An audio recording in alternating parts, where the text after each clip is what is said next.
Λοιπόν, είμαστε στη σελίδα 1. Εντάξει, από τη σελίδα 1 δεν θα έχουμε τίποτε για το διαγωνισμα. Άρα μπορείτε να την αφαιρέσετε. Εντάξει, πάμε στη σελίδα 2, στο τελευταίο το slide.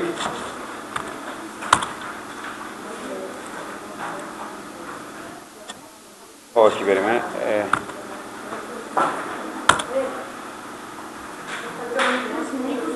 Λοιπόν, στα φυσικά μεγέθη, ουσιαστικά είναι αυτά τα οποία έχουμε πάνω στην ύλη μας. Εντάξει, εδώ μας λέει και είναι η ύλη, δεν μας λέει και κάτι το ιδιαίτερο. Πάμε στην επόμενη σελίδα. Επόμενο slide, όχι στην επόμενη σελίδα.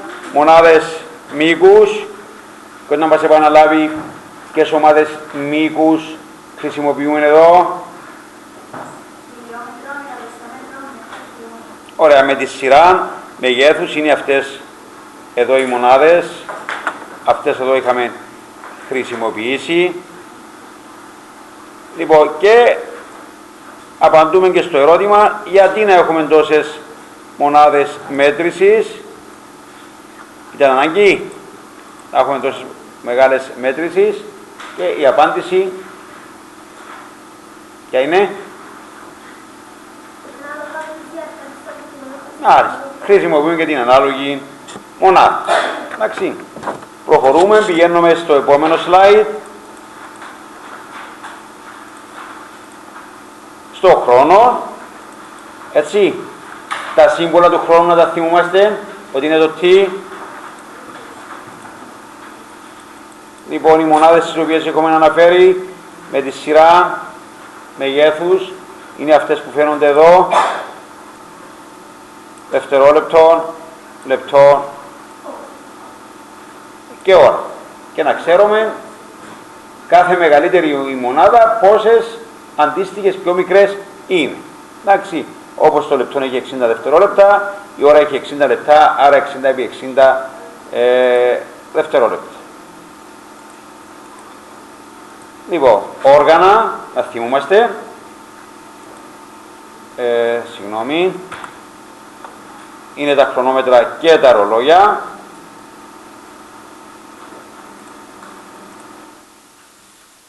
Και πάμε μετά στο εμπαδό.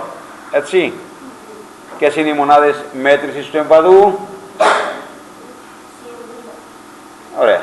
Είναι το τετραγωνικά εκατοστόμετρα ή τα τετραγωνικά μέτρα. Έτσι. Λοιπόν, αυτόν εδώ που είναι, δεν θα έχουμε μετατροπή μονάδων, άρα αυτόν εδώ μπορείτε να το αφαιρέσετε.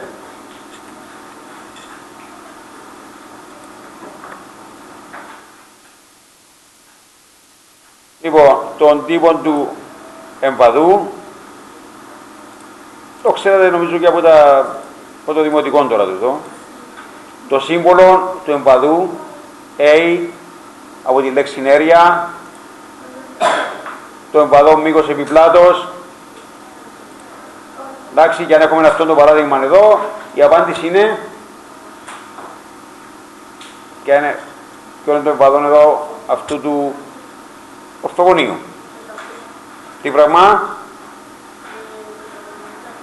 Ωραία. Πρέπει να βάζουμε μονάδες. Κάποιοι στο εργαστηριακό διαγωνισμό από χθες δεν έβαζε μονάδες. Εντάξει, δεν σας έκοψα πολλές μονάδες, αλλά αυτό να το θυμόμαστε. Ξεκινούμε, φεύγουμε από το εμπαδό, πηγαίνουμε στον όγκο, το volume. Εντάξει, αυτόν εδώ είναι ένα κυβικό εκατοστόμετρο που είναι η μικρότερη μονάδα όγκου από αυτές που έχουμε χρησιμοποιήσει. Κάποιος θα ρωτήσει, υπάρχουν και πιο μικρές μονάδες? Η απάντηση είναι ναι. Αλλά εμείς η μικρότερη την οποία χρησιμοποιήσαμε ήταν αυτή. Λοιπόν, και να μου πει άλλες μονάδες τις οποίες χρησιμοποιήσαμε για να μετρήσουμε τον όγκο. Είναι στο φυλάριο μας. Για κοιτάξτε. Έλα. Πιο δυνατά.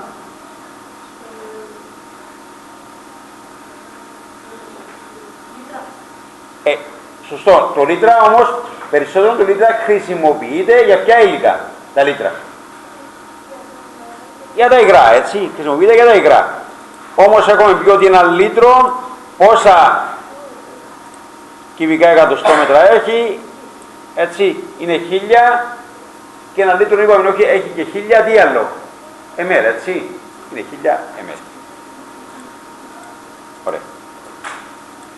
Λοιπόν, αυτή η μονάδα εδώ, έναν κυβικό μέτρο έχει 1000 λίτρα, έναν κυβικό μέτρο έχει 1000 λίτρα, ένα λίτρο έχει 1000 κυβικά εκατοστόμετρα, επομένως, έναν κυβικό μέτρο έχει 1.000.000 κυβικά εκατοστά. Αν θέλουμε αυτό να το γράψουμε σε δύναμη του 10, τώρα να δω τη δύναμη σας στα μαθηματικά. Σε ποια δύναμη θα είναι τα κυβικά για τη Δευτέρα. Πόσα μηδενικά έχουμε εκεί, πόσα μηδενικά έχουμε η Ελίνα? 10 στην έκτη φυσικά, γιατί έχουμε 6 μηδενικά. Έτσι, έχουμε 6 μηδενικά.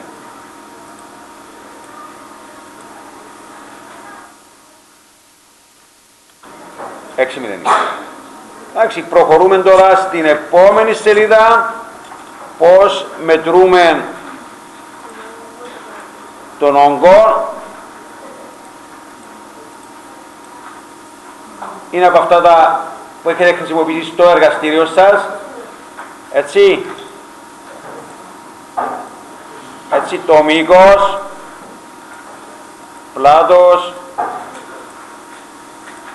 και το ύψος. Λοιπόν, και δώσαμε νομίζω και ένα... Πάνω στο κοιτάζω έχει και ένα παράδειγμα, έτσι. Ωραία, έτσι στα γρήγορα, αν έχουμε διαστάσεις 4, 3 και 2, πόσος είναι ο όγκος, 4, 3 και 2 μέτρα, πόσος είναι ο όγκος, σύντομα, είναι 24 τι πράγμα, κυβικά μέτρα φυσικά. Εντάξει, ωραία. Εντάξει, αυτόν εδώ αφορά το εργαστήριο, το οποίο το έχουμε τελειώσει. Να πάμε στη σελίδα 5, στο πρώτο το slide. Όχι.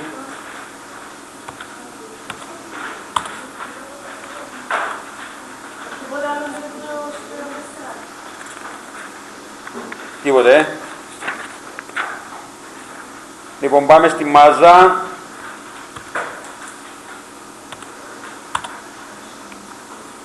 Μέτρηση μάζας. Θυμάστε το σύμβολο της μάζας. Ο ορισμός της μάζας.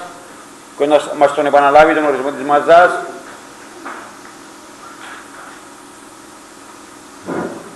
Να μας επαναλάβει τον ορισμό της μάζας.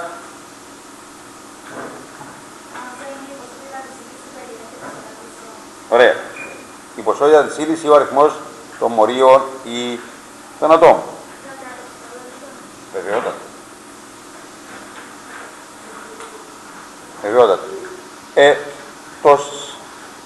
Σας έχω, στη σελίδα 4 υπάρχει το slide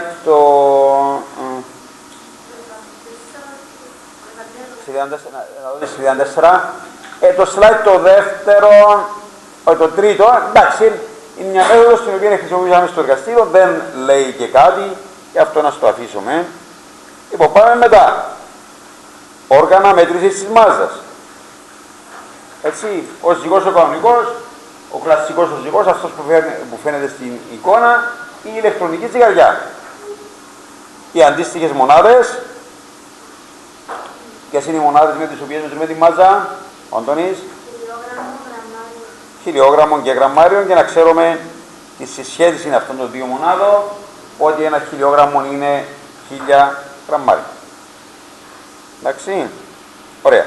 Η ιδιότητα της μάζας, αυτό που με ρωτήσατε προηγουμένως, πρέπει να το ξέρουμε. Η απάντηση πρέπει να το ξέρουμε, γιατί για να απαντήσουμε με αυτήν την ερώτηση. Έτσι, η μάζα είναι ανεξάρτητη από τον τόπο τον οποίο βρισκόμαστε, δηλαδή δεν αλλάζει. Και γιατί δεν αλλάζει, η απάντηση είναι πάνω στον ορισμό της ύλης. Γιατί δεν αλλάζει η μάζα, μπορεί να μας πει? Γιατί η μάζα είναι παντού ίδια.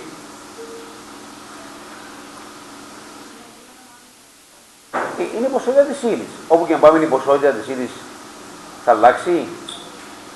Έτσι, αν πάρω ένα, να το πούμε έτσι λίγο πιο απλουστευμένα, αν πάρουμε ένα σακί με κουκιά,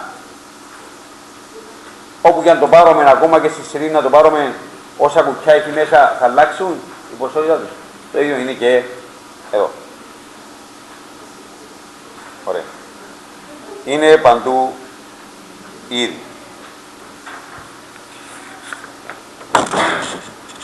Λοιπόν, και πάμε στο πιο βασικό φυσικό μέγεθος, το οποίο είχαμε δει, ήταν η πυκνότητα. Λοιπόν, έχουμε κάνει κάποια στις πειραματικές ασκήσεις, όπως και στο εργαστηριακό διαγώνισμα. Για παράδειγμα, αν μετρήσω αυτούς τους κύβους από αλουμίνιο που έχετε μπροστά σας, εδώ, πάνω στην έδρα, βρήκαμε ότι το πηλίκον της μάζας για τον όγκο είναι σταθερό. Αυτόν το πηλίκον της μάζας για τον όγκο, πώς το ονομάσαμε, τι φυσικό μέγεθος είναι? Το πηλίκον της μάζας για του όγκου είναι η πυκνότητα προφανώς. Έτσι. Μάζα για όγκο είναι η γνωστή μας πυκνότητα. Με σύμβολα, τα αντίστοιχα σύμβολα είναι D ίσον M δια V. Οι μονάδες, μια από τις μονάδες, φυσικά προχθές εμείς στο εργαστήριο χρησιμοποιήσαμε και μια άλλη μονάδα, και να μας πει τη μονάδα που χρησιμοποιήσαμε προχθές για τη μέτρηση της πυκνότητας στο εργαστήριο, συνήθως. Κυβικά εκατοστόμετρα ή ανακυβικά εκατοστόμετρα. Το θυμίζομαι, είναι γραμμάρια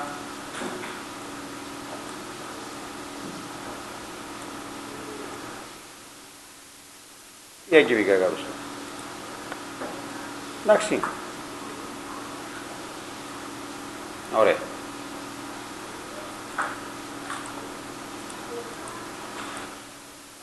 Πάμε τώρα στο πώς μετρούμε τη μάζα. Φαίνεται περιγραφικά σε αυτό το σχήμα. Λοιπόν, δεξιά βλέπετε, δεξιά τι έχουμε μετρήσει? Έχουμε μια πέτρα εδώ που έχει κανόνιση στο σχήμα. Τη μάζα την μετρήσαμε με τη ζυγαριά. Τον όγκο πώς τον έχουμε μετρήσει εδώ? Πώς τον έχουμε μετρήσει τον όγκο? Με τη μέθοδο του ογκομετρικού σωλήνα. Και πόσος είναι ο όγκος εδώ, όπως φαίνεται στο σχήμα? Είναι 10 προφανώς. Και αν κάνουμε τις πράξεις, ποια είναι η πυκνότητα που βγάλαμε? Πώς ήταν η πυκνότητα? 2,5 γραμμάρια ανακυβικό εκατοστόμετρο. Εντάξει. Ωραία. Πάμε στο τρίτο το slide. Ήταν μια άσκηση που πρέπει να κατανοείτε. Έτσι, ζητήσαμε να βρείτε τη μάζα, τον όγκο και την πυκνότητα του υγρού. Είναι λυμμένη στο χαρτί σας αυτή η άσκηση. Και όταν μας δώσει την απάντηση, μάλλον τα έχετε. Τα έχετε γραμμένα όρια. Έχει που δεν τα έχει γραμμένα, να τα ξαναγράψουμε. Τα έχετε όρια γραμμένοι. Λοιπόν, από τις πληροφορίες που βρίσκονται εδώ, ζητούμε και το αντίστοιχο για την πέτρα. Εντάξει. Πολύ ωραία.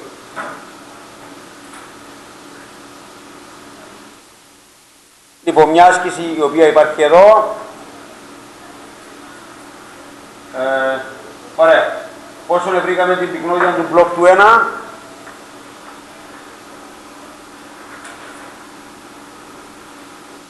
Στον μπλοκ του 1 πόσο βρήκαμε την πυκνότητα? Πολύ με κοιτάζεις μες στα χαρτιά. Πού κοιτάζεις ρε Δήμο εσύ? Τι? Το φυτάδι αυτό, το έχασες? Εντάξει. Ωραία, άρα ποιο είναι το υλικό? Είναι η μεθανόλη, έτσι, το τελευταίο. Έτσι, όχι, αυτό το βρήκαμε. Όχι, την πυκνότητα του μπλοκ του 1, πόσο την βρήκαμε? 2,5 Ωραία. Άρα ποιο υλικό είναι? Το αλουμίνιο προφανώς. Το ίδιο έκαναμε και για το μπλοκ το 2, που ποιο υλικό είναι?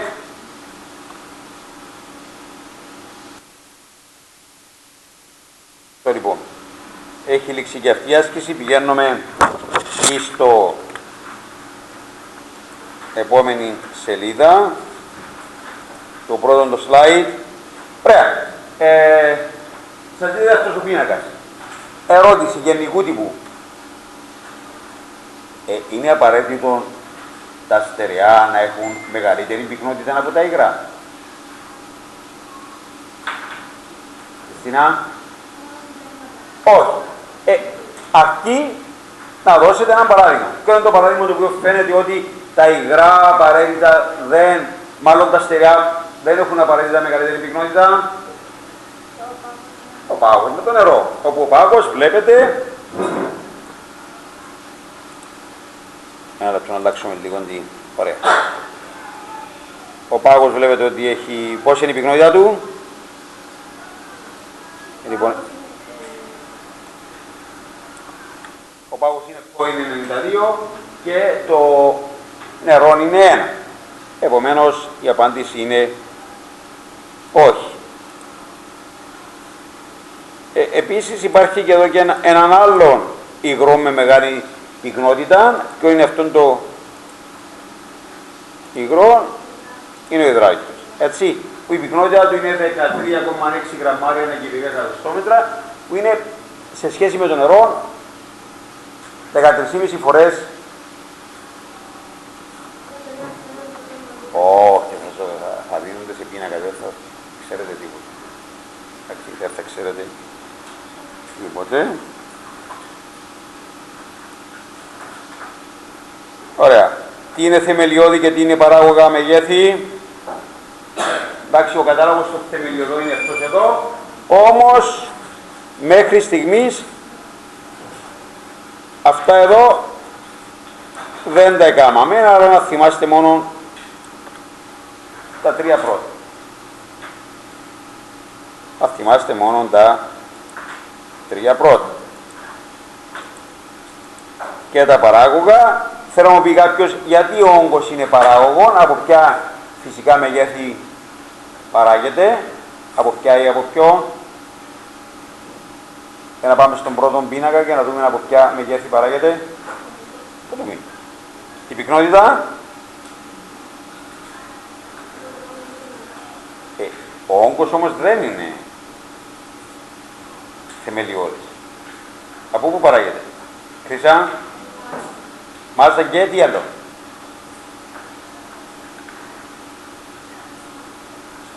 Και το μήκος. Προφανώς το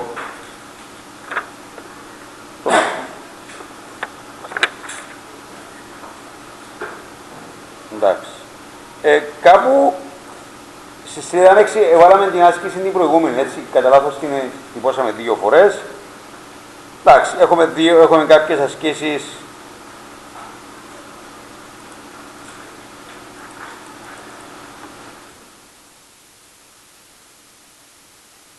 αυτές τις ασκήσεις που είναι εδώ, στο φυλάριο σας υπάρχει οι δύο, είναι γραμμένοι, να δω το φυλάριο σας, στη σελίδα 6. Εντάξει, οι δύο που έχετε εκεί, διαγράψετε τι. Εντάξει, εδώ είναι διαφορετική σειρά, την αφαίρεσα μετά. Επομένως θα έχουμε την 3, την 4, την 3 και την 4 και την τελευταία ήταν η 6 ή η 5. Την 5 δεν θα την έχουμε λόγω ότι είναι λίγο πιο πολύπλοκη. Εντάξει, την λύσαμε, αλλά δεν θα είναι μέσα στην ύλη μας. Λόγω του ότι και οι άλλες συντάξεις αποφασίσαμε να μην το...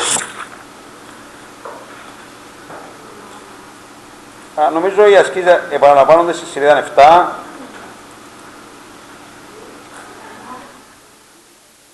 Εντάξει, είχαμε αυτή την άσκηση, σελίδα 7 είναι στο δεύτερο το slide νομίζω. Ωραία. Μετά αυτή την άσκηση είναι εδώ. Τις έχουμε λύσει όλες, έτσι.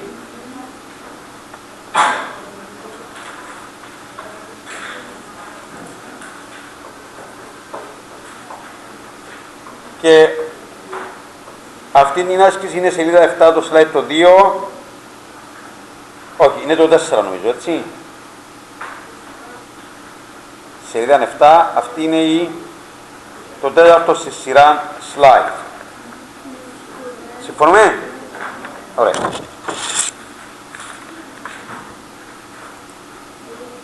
Ναι.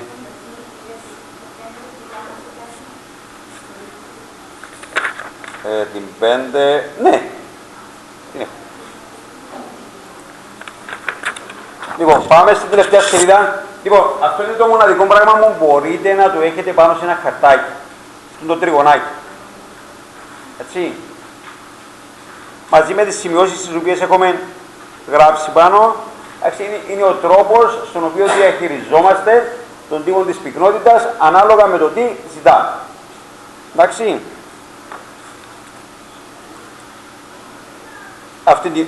Βασικά μας βοηθά το τριγωνάκι να λύσουμε ασκήσεις αυτού του τύπου. Το ίδιο και αυτή εδώ. Εντάξει. Αυτή είναι βασικά η ύλη μας. Απλά να δείξουμε και κάτι άλλο.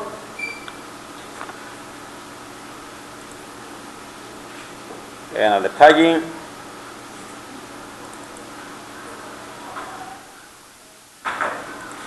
Εντάξει, αυτό δεν είναι στις σημειώσεις σας, απλά να υπενθυμίσουμε πώς βρίσκουμε την πυκνότητα. Έχουμε κάνει εξάλλου και στο εργαστήριο. Έχουμε αυτόν τον κύβο. Το πρώτο που θα κάνουμε για να βρούμε την πυκνότητα, ποιον είναι? Έναν από τα πρώτα. Θα βρούμε τον όγκο. Κοιτάξτε εδώ. Αυτές είναι οι διαστάσεις. Αυτόματα πόσος είναι ο όγκος. 24 τι πράγμα. Τυπικά εκατοστόμετρα. Μετρούμε τη μάζα με τη ζυγαριά και υπολογίζουμε την πυκνότητα. Εντάξει, νομίζω είναι χιλιοϊπωμένα. Έχετε κάνει πάμπολες ασκήσεις γι' αυτό. Προληστική βεβαίως. Εντάξει, δεν θα έχετε, είπαμε να έχετε μόνο το χαρτάκι που είναι πάνω το τριγωνάκι που αναφερθήκαμε προηγουμένως και υπολογιστική. Ρίγαν, θα θέλετε.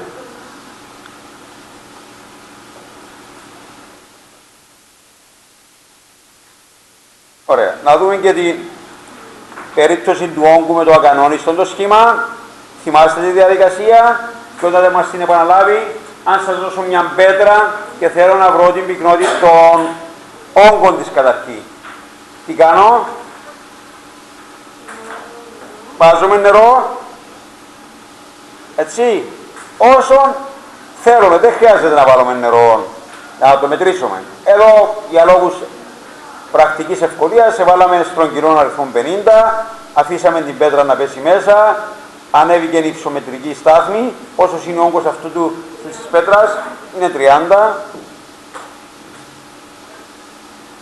Εντάξει, η μάζα είναι 360, επομένως η πυκνότητα είναι 12 γραμμάρια ανά κυβικά εκατοστόμετρα. Υπενθυμίζω, έτσι, βάστε σημείωση, να βάζετε μονάδες για να μην χάνετε βαθμούς. Αυτή ήταν η επανάληψη μας για το